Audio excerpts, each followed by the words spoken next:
वटपौर्णिमेची कथा. भद्र देशाचा राजा अश्वपती याला अतिशय रूपसंपन्न आणि सद्गुणी अशी एक कन्या होती. तिचे नाव सावित्री होते. तिचे लग्नाचे वय झाल्यावर राजाने तिला तिच्या इच्छेप्रमाणे पती निवडण्यास सांगितले. सावित्रीने सत्यवान नावाच्या एका राजपुत्रास निवडले आणि त्याच्याशीच विवाह करण्याचे ठरवले.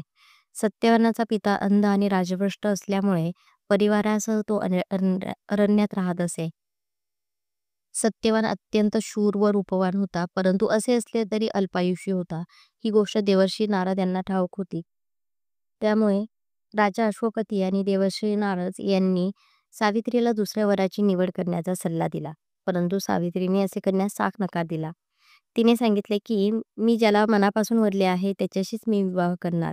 त्याच्याहून दुसऱ्या पुरुषाचा मी विचारही करणार नाही. अशा प्रकारे तिने सत्यवानाशीच विवाह केला.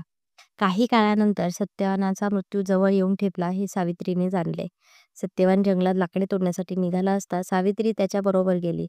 लाकडे तोडता तोडता अचानक सत्यवानाला घेरी आले आणि तो जमिनीवर पडला. त्याच वेळी साक्षात यम सत्यवानाचे प्राण नेण्यासाठी आला.